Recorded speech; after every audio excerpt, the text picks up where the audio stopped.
Hey there, and welcome to the Dynamics Hot Dish Podcast, serving up stories and knowledge on Dynamics 365 and the Power Platform. This is What's Hot in Dynamics. You're now joining Merlin Schweiger, Liz McGlennon, and Ashley Steiner.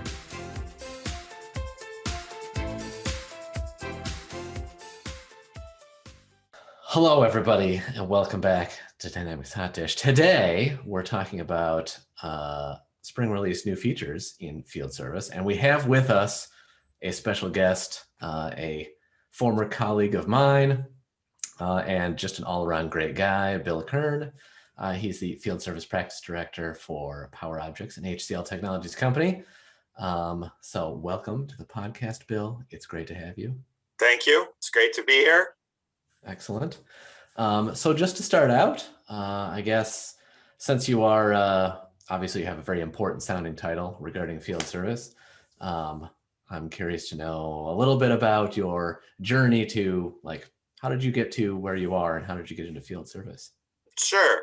So I've been in the Microsoft community and Dynamics community since 2003. And my entry point into that was through field service, I guess you would say. I worked for a ISV independent software vendor that worked with Microsoft Dynamics Great Plains. And it was a software organization that actually came out of a mechanical contractor. So most people, when they think of field service, they think of large contractors like a mechanical, heating, air conditioning, ventilation, new construction, service, those types of things. A son of a founder of one of those businesses created the software company because they couldn't find a good software. And started with them in inside sales and slowly worked my way up into outside sales, working with partners, working with clients.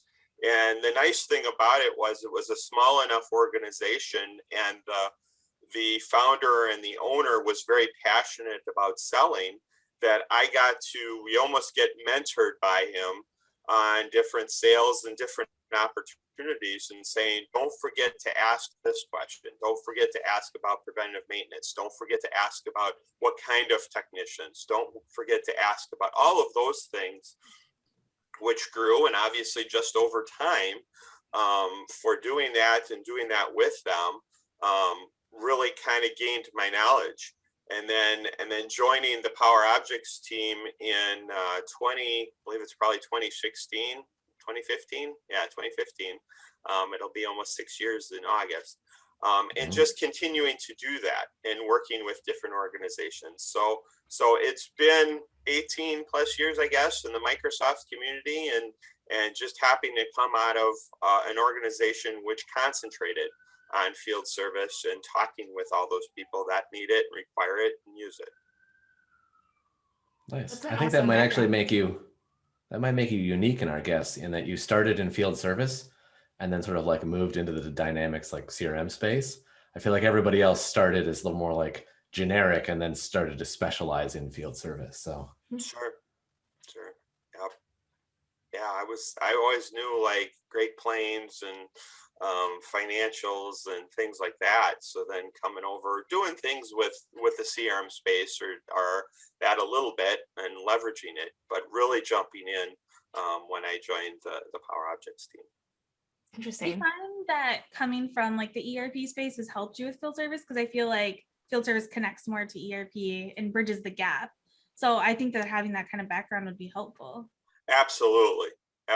Yes. There's a lot. You have to be aware or cognizant of that component of it in order to help them with the operational, or because you know more the higher 30,000 foot view, if I would say, of how does the CRM side work with the financials, or how does an organizational work as a whole? Every business has to have financials. You got to know if you're making a profit or not. So that you can say, I know in the CRM side or the CE side, as we would say, what our limitations are or where our integrations are that need to happen so they can properly use the tool as much as they need to. So yes, it was a big help.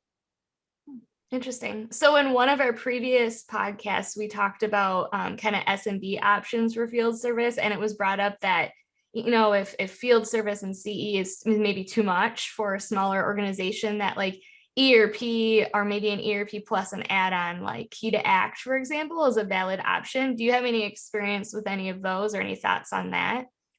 Sure. Yeah, and actually, the organization I came from was Wensoft. Wensoft got bought out, and they became Key to Act. So that is where I came from.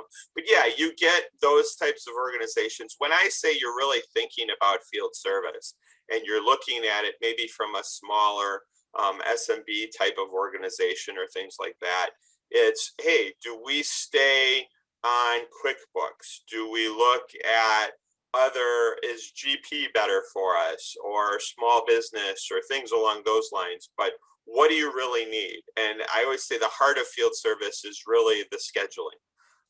Scheduling is at the heart. And what processes do we need to improve on? Okay, we're doing scheduling on a whiteboard and it's not very good, or our technicians are still using paper out in the field, or different things like that. And I even say, and when we talk about field service or we go into organizations, if you go and you sell them a complete field service solution, field service that's going to connect to an ERP, oh my gosh, that's almost like a heart and lung transplant. And it's a lot, and it's a lot of change and a lot of to do. So let's go in and talk to them and saying, hey, our scheduling isn't great because we're using whiteboards. So let's help you with scheduling. Our technicians are not using mobility. Let's go in and help you with mobility. Maybe I'm using another type of software ERP solution that's scheduling for me. A lot of people like to do that, but I'm not doing mobility. So let's talk about Power Platform. How do we do that? So how do we, and I don't want to say piecemeal it or modular or whatever, that people really kind of go and look at so you can help them, get them introduced to other offerings that Microsoft can provide, and then, okay, how do we grow with you the next step and what they need to do? But I think that's like that approach is a phased or iterative approach. Like I think that's pretty common in general with Dynamics deployments. Like you can't really, deploy or implement everything at one time, or you can, but it's better to kind of prioritize and take it in a phased approach. So yeah, rather than the big bang approach is very few and far between. True. Yeah, I like that approach. That's my digital transformation in baby steps. That's how I keep pitching Power Platform.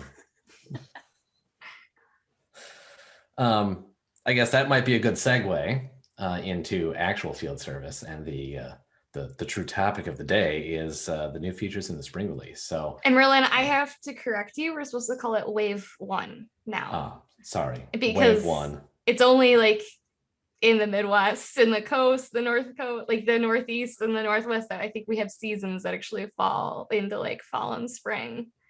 So they're trying to be more inclusive to the rest of the country and the world. Fine. That's funny. I had no, is that really why they changed the name? Yeah. Okay. It makes sense though. Like I mean, it does. I just had no idea that's why. I just figured it was Microsoft and they like to change the names of everything. I mean, I guess either of those could have been valid. So, Bill, I have to let you know, I have done no preparation whatsoever. I have no idea what's in Wave 1, so you'll have to enlighten me about all of the cool things that are coming. Well, there's a lot. I obviously, in our limited amount of time, I can pick a couple. I'm like, okay, what are the maybe top 3, or everybody likes a top 3 list. Sure.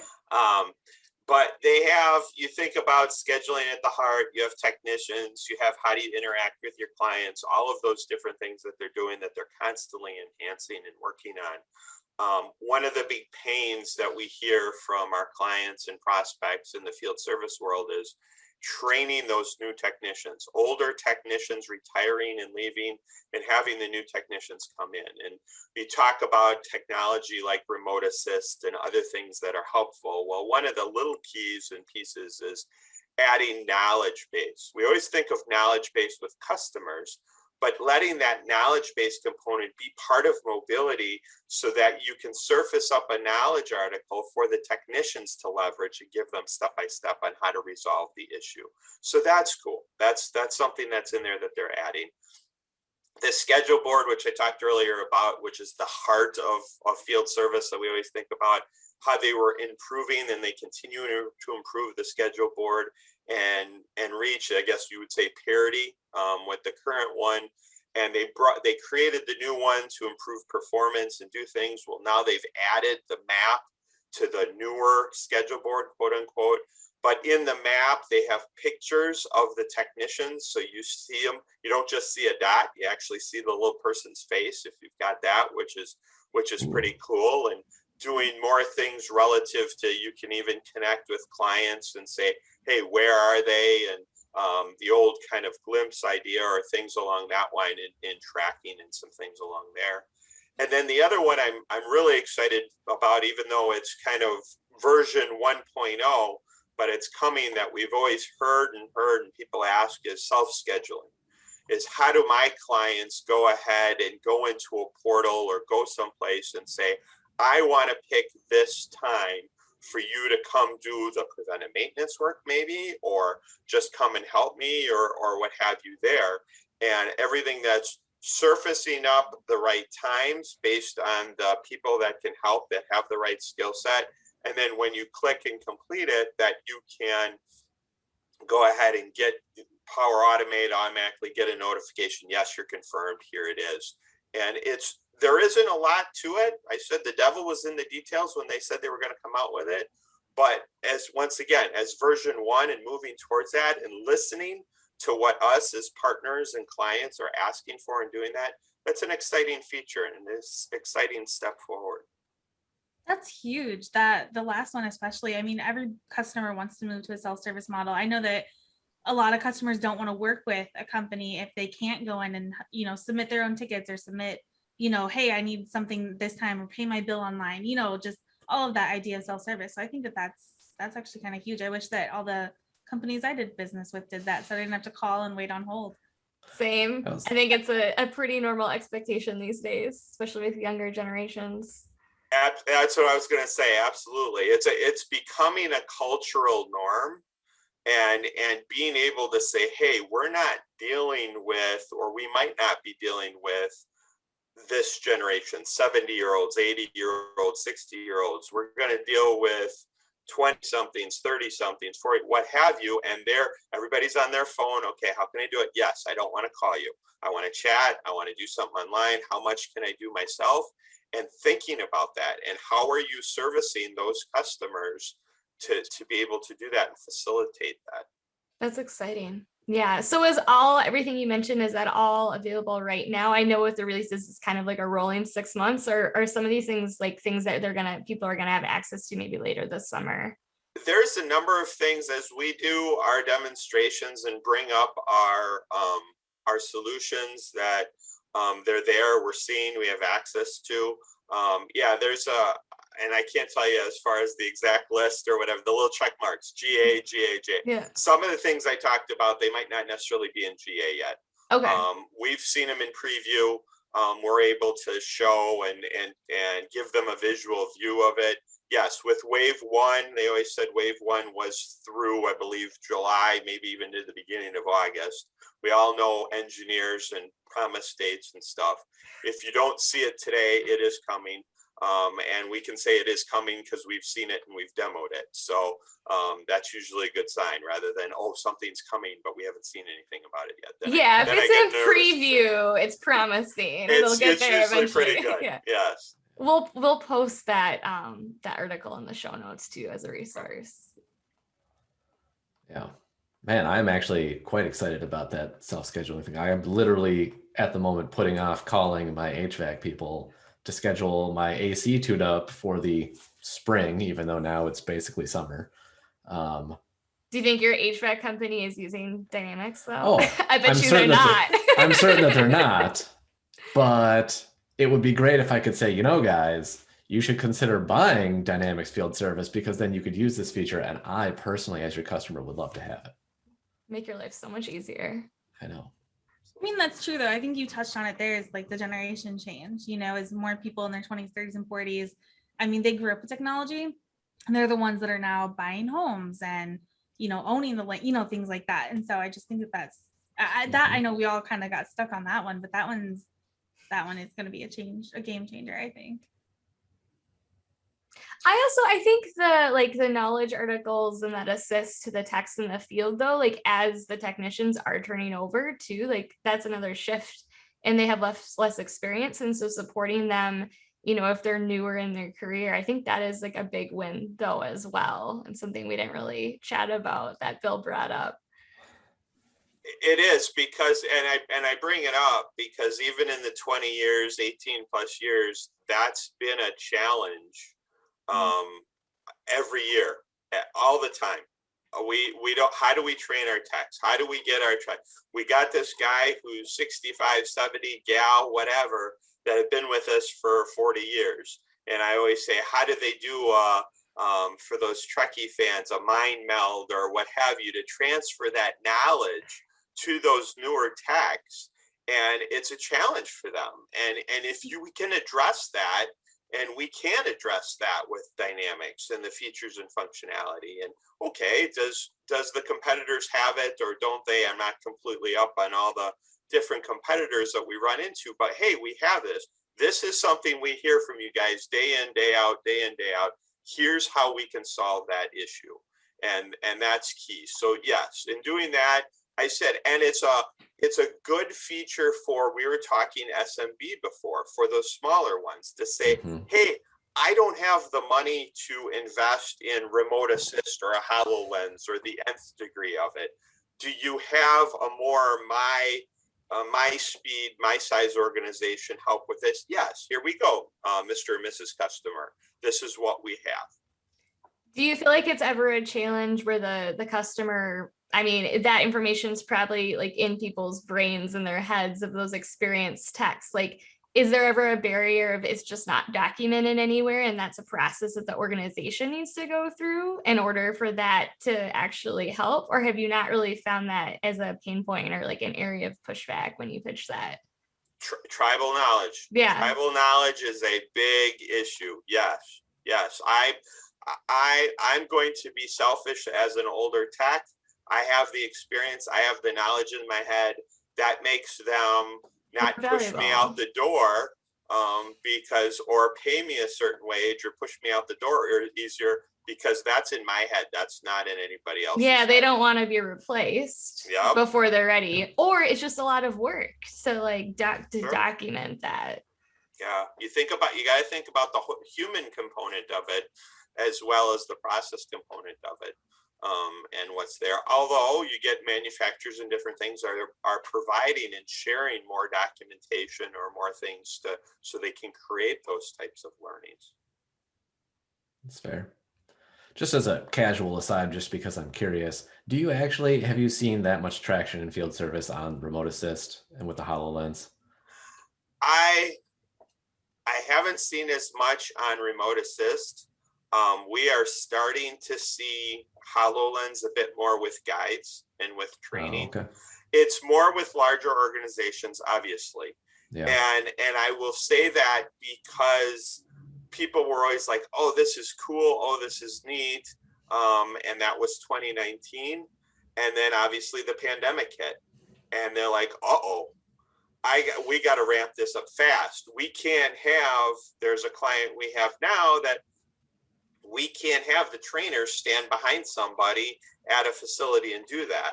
So let's create these guides. Let's send them the HoloLens or let's do this. And then they can do it on their own or they can do it. So there are people that have accelerated that type of learning because of the pressures and the restrictions of the pandemic. So have we seen that more? It was always, this is cool. This is neat. Yeah. This is the new toy. But no, this is needed now. Management is like, you need to do this. We need to continue to educate people and you leverage this technology. All right, we'll give you some money, leverage this technology because we can't stop. It's kind of amazing when there is like a driving factor like that like forces change, that how quickly it can happen and like how fast like new technology can be adopted when like that's really the only choice. Sure. Yep. It's interesting. So I was wondering, like, what other things are you hoping comes out in field service? You know, obviously these are some great things that have come out in this wave, but I mean, what else are your customers asking for? What else are you hoping will get implemented? Oh, the customers, and they want to make the jobs of the tech easier. And there's technology out there. I always say there's technology out there that hasn't been leveraged yet. And there's things, and Microsoft is always at the bleeding edge and staying at the edge and everything else. But the more I talk with prospects, it's, hey, we're still on an old green screen system. We're still on this. We need step 1 before we get to step 6. But it'd be great to know step 6, or what. And the question you asked is, what's the vision? What is the vision that everybody wants to get to? And besides HoloLens, besides remote assist, and as Merlin said, how much traction is there in different things? It's also AI. And it's how does the system prompt me or tell me, here's the best person to go grab if I'm a scheduler. Here's what I should go replace, or this is, make sure the tech has this piece, this product on their truck, because more than likely this is what they're replacing because of the issue that they got back from it. So it's the proactive, it's being more proactive than reactive, and leveraging the technology to tell them, hey, in 80% of the time, this is what you're going to find. Because the customer will call up and say, my back room is hot. Okay, well, the HVAC unit isn't working. Most often than not, maybe it's a fan. Oh, on this model, we're finding that fans break 80% of the time. So bring a new fan, or bring a new fan belt. Yep, I went out. That's what it was. Okay, I got it. First time fix rate. I can fix it while I'm there and do everything along those lines. So it's the, what would they like to, vision wise, AI, being more predictive than reactive. But realistically, where are they at? Hey, you know what? I need a better scheduling solution than that the not so good one that the ERP solution created that we've been working on for the past 25 years, or this and that. And how do we do that? So it's balancing the bleeding edge with what is the true need that we hear from clients. That makes sense.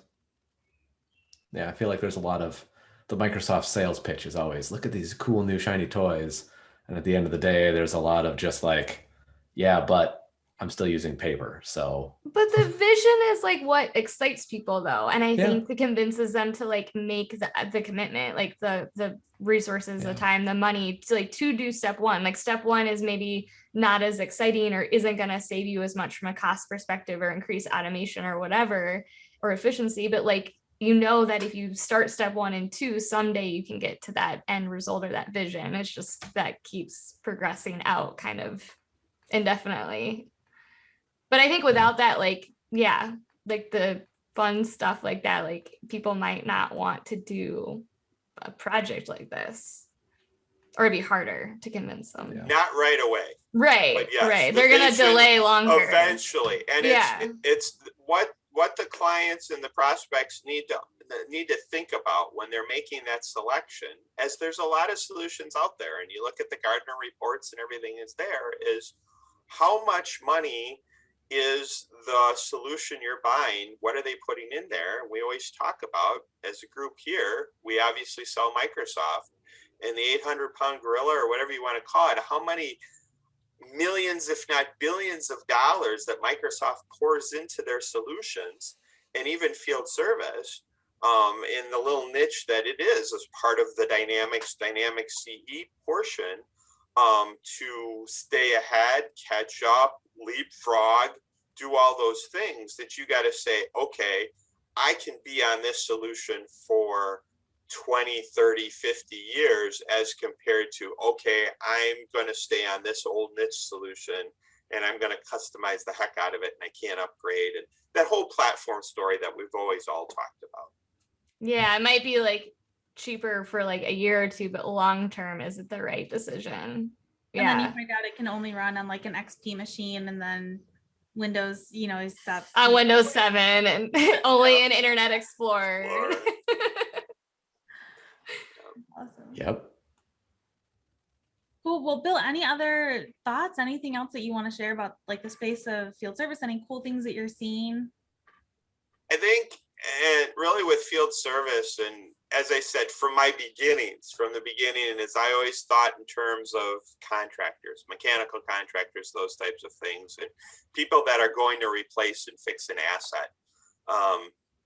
What makes my job exciting, and I enjoy doing what I do, is when we look at go-to-markets and we look at various markets and getting into others of utilities or property or even healthcare, where you think of it not as a tech, but you think of it as a frontline worker.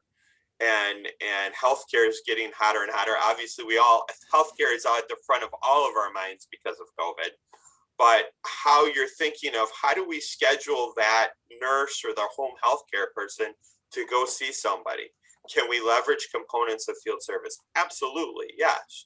So it's those other industries and thinking how you can expand it and not just live in it's this organization that manufactures an asset and you go fix it. No, we're not going to go fix a person isn't an asset, but we're going to go provide them service and do this, and we can schedule that, and we can consume different things, a shot, a vaccine, a blood pressure, whatever that we're going to take to do that in healthcare specifically. So doing things in other industries and how field service can expand into those other go-to-markets is what makes it exciting and expands my knowledge and my learning and what I'm doing and the different applications where it can be put. I think that's a theme we've seen or heard, from all of our guest speakers, especially the expansion into healthcare. Mm-hmm. Yeah. Yeah. All right. So Bill, our favorite question, hopefully you'll enjoy it too. And you're a fellow Midwesterner, I believe. So we like to ask everybody, what is your favorite hot dish? And if you don't know what a hot dish is, it's basically a casserole, the Midwestern word for casserole. Casserole. All right. So my favorite casserole, I don't know if you can talk about it as a casserole. My wife makes a great lasagna. It's in a pan. It's not necessarily, I think of the casserole, I think of chicken, green beans, and tater tots on the top. I think that type of casserole with a cream of celery soup mixed in or something along, or if it's ground beef. That's a casserole that I think of. But I would say my favorite hot dish is half Italian that I am, and everything else would have to be good. If my wife is listening to this podcast, her lasagna is my favorite hot dish. Nice. That counts. Happy. That counts. Yeah, well, thank you again, Bill, so much for joining us. We really appreciate you coming on and sharing your knowledge. Appreciate it. So it's fun. Yeah, thanks, Bill. Bye. Thank you for listening to the Dynamics Hot Dish podcast. For additional content and previous episodes, check out our website at dynamicshotdish.com, follow us on Twitter at dynamicshotdish, and subscribe to our podcast for notifications. Thanks. See you next time.